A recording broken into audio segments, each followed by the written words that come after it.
Welcome to the Amagi. This video will serve as an introduction and guide for mainly all Avatar comics. If you want to know what the comics are about and in what order to read them, keep watching. We'll go through the comics and other books in great detail. If you want to skip ahead to our timeline, that will show you the reading order of the comics. You can navigate via the timestamps on the video bar below. Before we begin, we publish a new video every day, so be sure to subscribe to our channel and ring the bell to get notified about our latest videos.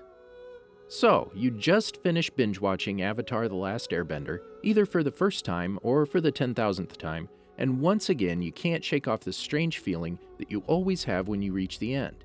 One part of you feels satisfied to know how it all ends, but another part screams at the screen in front of you, "That can't be it. Where's the rest of it?" Well, for those of you who could find themselves here, we have some great news for you. There's more. For this video, we're going to give out a special shout out to the Avatar WIKI, which recently celebrated its 15-year anniversary alongside the show. The reason we're bringing this up is because the Avatar Wiki is where you can read up further on everything told in this video. You may have already heard about the comics that came out after the show. There might be some of you asking, why should I bother to read the comics? It's not the same as watching the actual show. To those we say, yes, you're right in that it's not the same as watching the show. But that's also what makes it so interesting. Avatar is not only a timeless classic that anyone can watch, but it's also perfect for any type of media, as the newly released novels have shown.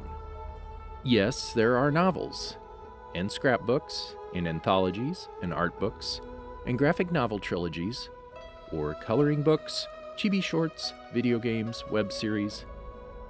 Still not convinced? Okay, but I bet you would love to know what happened to Zuko's mother, wouldn't you? Guess where that story is told? Bingo! In the comics. In fact, they cover a lot. Let's do a quick little test. I'm going to list off some questions, alright? What happened with Aang after the war? Was Aang really the last airbender? Where does Republic City come from? Did Toph ever reunite with her parents? Why is everything so technologically advanced in Korra's time? How did Avatar Kyoshi become 230 years old? What happened with Azula? What's the deal with the Southern and Northern Water Tribe? What about the lives of the Avatars before Aang and Korra? What happened to the Cabbage Man? And did you nod at any of these or thought to yourself, yes, how did he know I was asking myself that? Good news, we got you there. Still here? Great, let's dive in. Or as Varric would say, do the thing! In this video, we'll only focus on the print publications, and even there we'll have to distinguish between canon and non-canon as well as between the type of medium, but leave that to us and just sit back and relax. Important note here, for the purposes of this video, we're only going to look at the canon. The graphic novels are a must-read for anybody who wants to see more of the life and adventures of Team Avatar after the end of the 100-Year War. In a series of overarching graphic novel trilogies, we're being told of how Aang and his friends maneuver through a new world, now free of war, and how they must face new challenges in their quest to usher in a new era of peace and harmony. To that end, the comics bridge the gap between Avatar: The Last Airbender and The Legend of Korra, answering questions that the fans might have, such as how the world developed from its state in Aang's time to the industrialized presence in Korra's time, or give us glimpses back into the past and giving an answer to the question of what happened to Zuko's mother.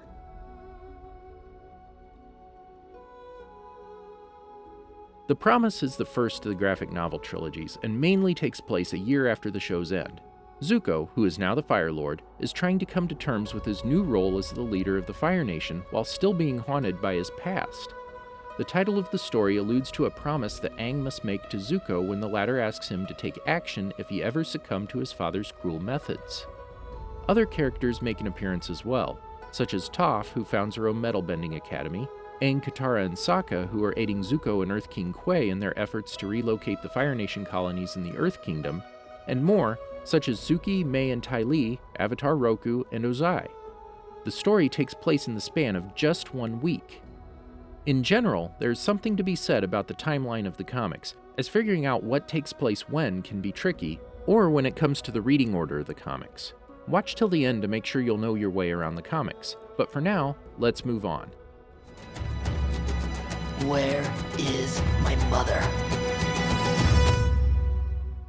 Ever since the original run of the show, fans have been plagued by one question, and right at the very end of the show, it seemed like we'd finally get our answer when Zuko confronted his father in his prison cell, only for the scene to get interrupted by an unwelcome cut, leaving us all in the dark about Ursa's whereabouts.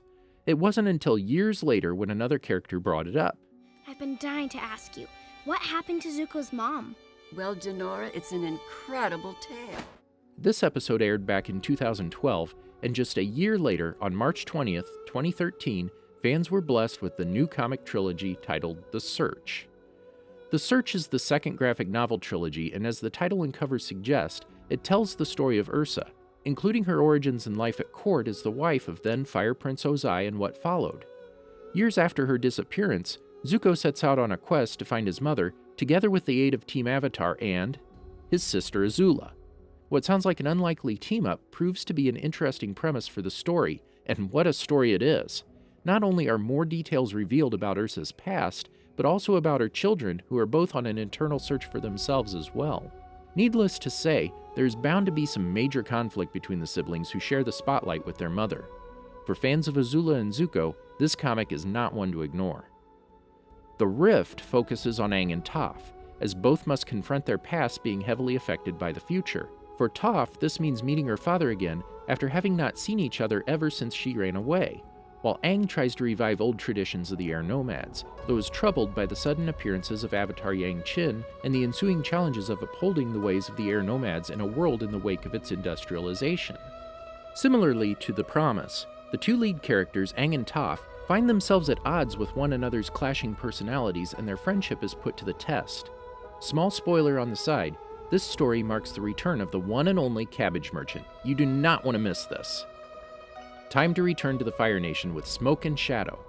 Despite the 100-Year War having been over for some time now and Ozai having been dethroned, the capital city experiences a new uproar called by the so-called New Ozai Society, who aim to dethrone Zuko and restore his father on the throne. On top of that, children suddenly get kidnapped by mysterious figures, only putting more pressure onto Fire Lord Zuko's shoulders. In order to cope with the problem, the former prince asks the Avatar for help, but more allies are there to step up to the task as well. North and South, being the fifth comic trilogy, marks the return of Katara and Sokka to their once humble village in the Southern Water Tribe ever since they left it in The Boy and the Iceberg, only to find a bustling city in its stead with their father Hakoda in charge. Amidst trying to adapt to the changes, Katara and her brother find themselves in the middle of a conflict around the Southern Reconstruction Project between the Northerners and a Southerner minority.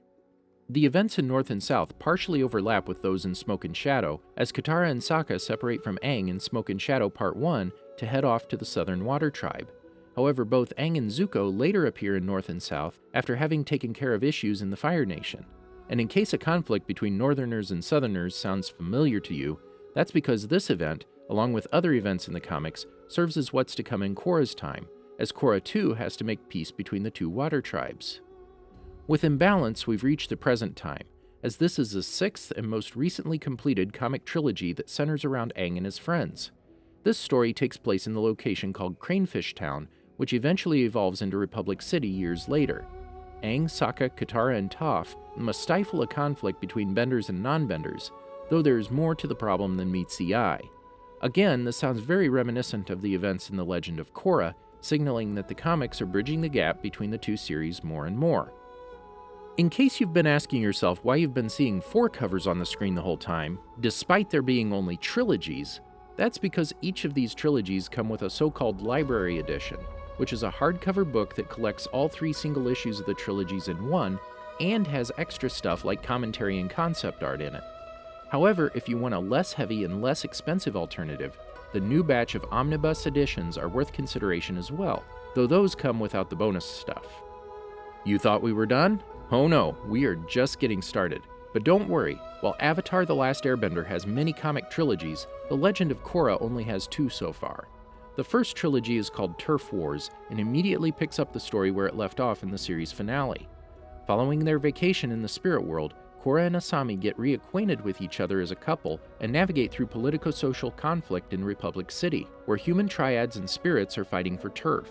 Not only is this the direct continuation of The Legend of Korra, but this story also presents us a new power couple and continues the development of the Avatar universe, as Republic City and its leadership undergo big changes.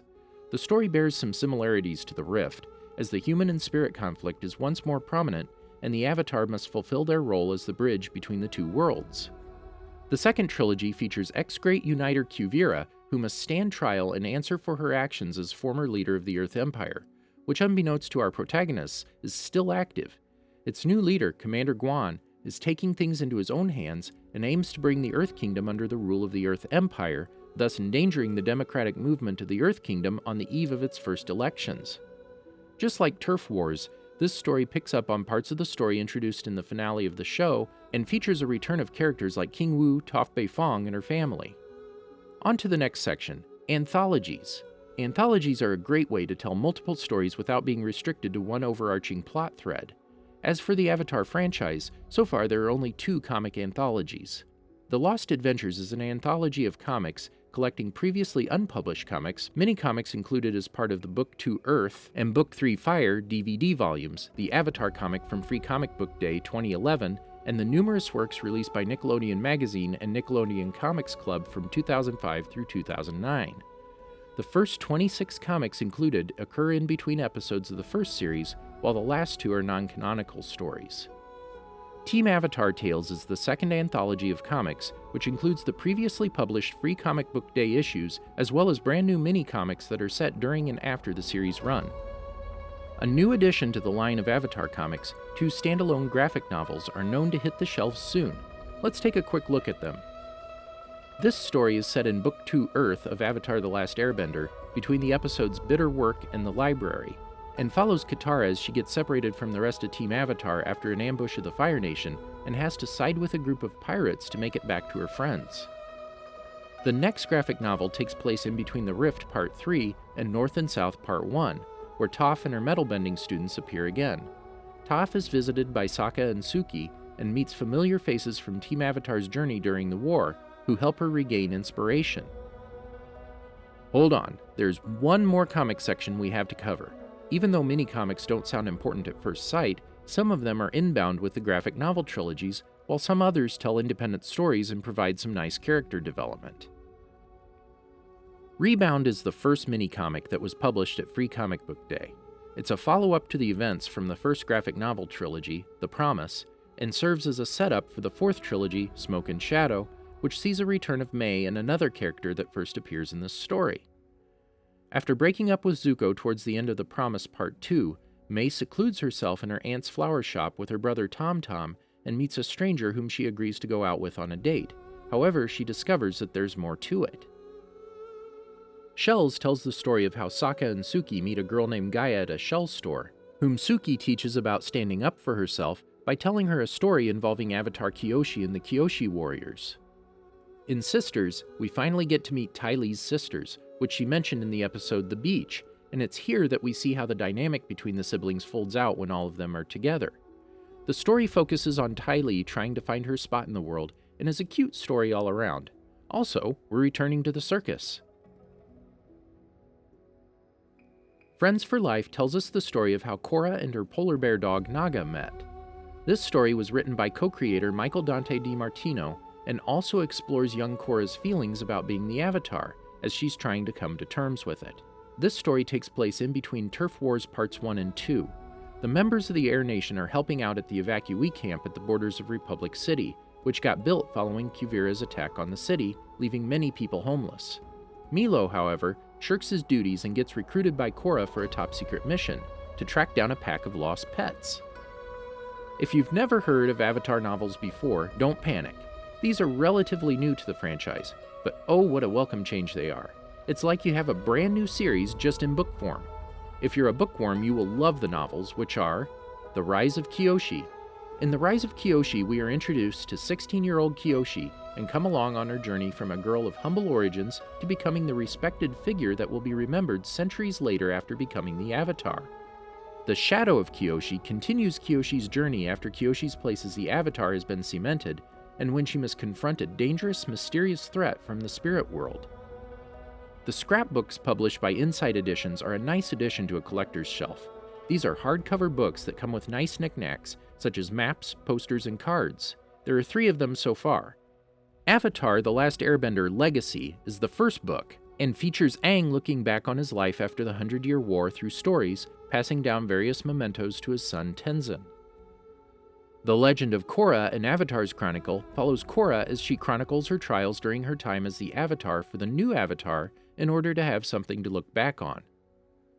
Avatar: The Last Airbender, Legacy of the Fire Nation, has Uncle Iroh recording stories about the Fire Nation and the royal family for his nephew Zuko, so he has something to remember him by and can learn through the mistakes of the past. Now, the art books are the real deal. They might be on the higher end of the price spectrum, but oh so worth it. They come with amazing behind-the-scenes stuff like concept arts, character designs, cool trivia about the series, and more. Alright, now that we've got most of it covered, there's only one question to answer. In what order do I read everything? The graphic novel trilogies are a good place to start, and if you want to do it right, start with Avatar: The Last Airbender trilogies and read them in the following order.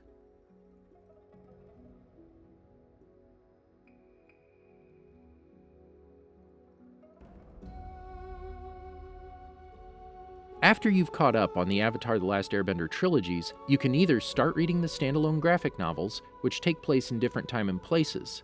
If you want some more extra adventures on the side, you can also read the Lost Adventures, which entails stories that take place during the 100-Year War.